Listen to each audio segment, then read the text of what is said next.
Have you heard about data visualizations? Are you curious about what this term means? Is it just a bunch of graphs in Excel? Well, stick with me for a few minutes and I will show you the basics and hopefully have you step away from your computer with a little more clarity. I'm Anna Kourouniotis, and here are a few principles and tips on data vising. We're going to start off with a classic introduction, go over a little history, review three key elements of a good visualization, and just sum it all up. Data is everywhere, right? Organizations, institutions, and almost every industry, including higher education, they're using these things called 21st century analytics to gain insight on an operational and strategic level. They use data to discover and understand historical trends and even predict events based on patterns in that data. Charts are a big part of our lives today, from weather forecasts to stock charts to sleep trends on smartwatches. Charts and graphs are the basic components of data visualization, which is a method for using data, whether qualitative, quantitative, to create diagrams that communicate a message, enabling humans to basically interpret data and use it to make decisions.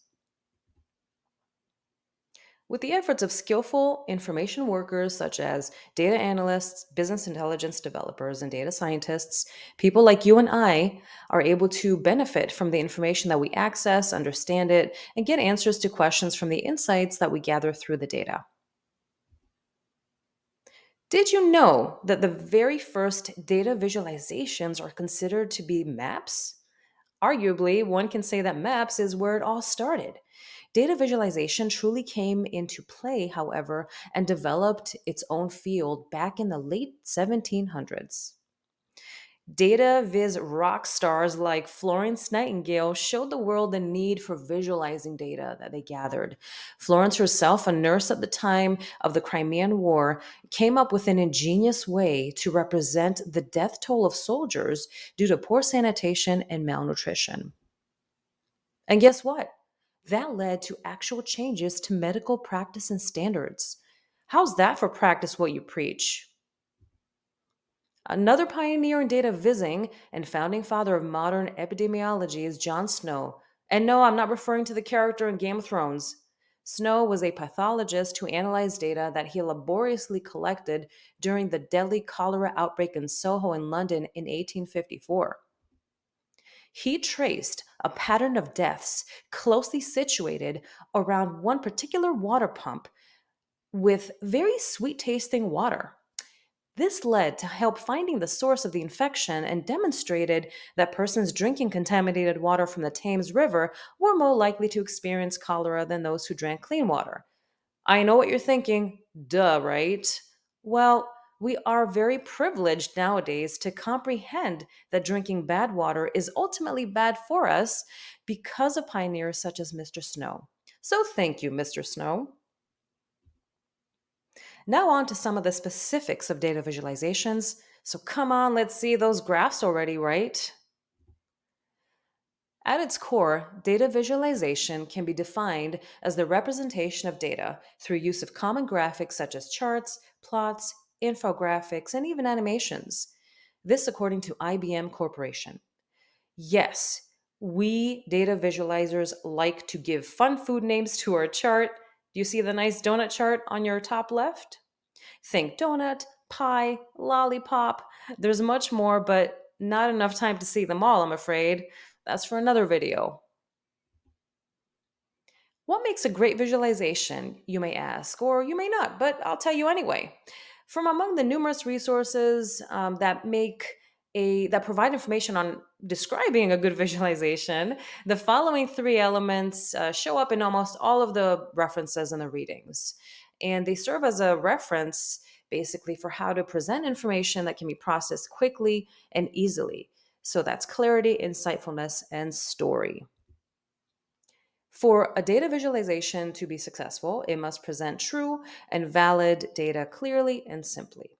For a viz to be clear, it must be readable, transparent, and designed without extraneous bits that could result in a misreading of the data. That's a good explanation, no? How about we see an actual example, though? We're talking about visualizing data, after all. The diagram on your left shows what's known as a stack bar graph. This tries to, but fails to represent the total number of applications submitted by the individual schools, such as engineering and graduate. There are many things wrong with this one. The reader has to look at the color legend to see what the colors represent, and there are no clear labels anywhere.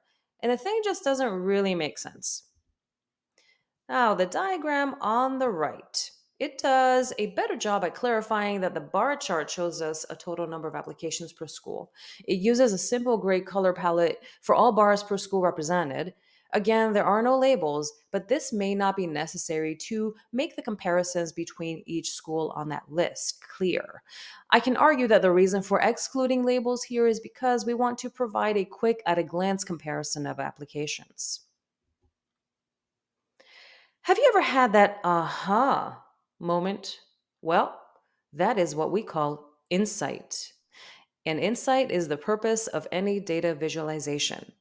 According to UX Planet, insights are patterns in the observations we make in the world.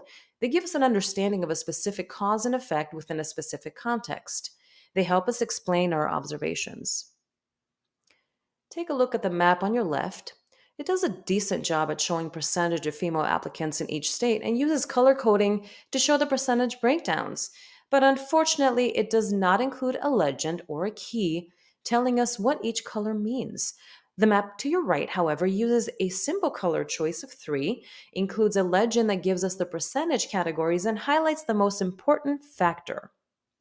Let's focus on this for a minute. It does this in two ways. First, the headline at the top provides context and an instant takeaway for the reader. Second, by using a simple three color diverging palette that segments on the three percentage categories, we clearly see in which states female applicants account for over 50% of the total population, which is a noteworthy breakpoint in the data. What's in a story? A data story, that is. How are data stories different from simply displaying data on spreadsheets? Well, stories help answer why something is happening and not just what. Data storytelling can be powerful. The narrative provides context and drives insight. This is a great example of how data can be visualized in such a way so as to display the facts about inequities, not inquiries, in our own system of education. In this case, we see which states collect and disclose data on non cisgender students across the US and which do not. What do you think about this map and the story that it depicts? Does it entice you to think about gender related policies in your own state? If it does, then this visualization can be said to have been effective in its narration. Good data visualizations communicate information, and as a result, they increase our own understanding of things. Great visualizations include the three key elements of clarity, insightfulness, and storyline or story. They prompt us to explore and ask even more questions. They can lead to recommendations in medical practices, identification of causes of illnesses, and disturbing correlations between demographics and policy. I really hope you found this video helpful. If you care to explore this topic further, I recommend you hit pause now and capture a quick screenshot of my DataViz library. Thank you for watching.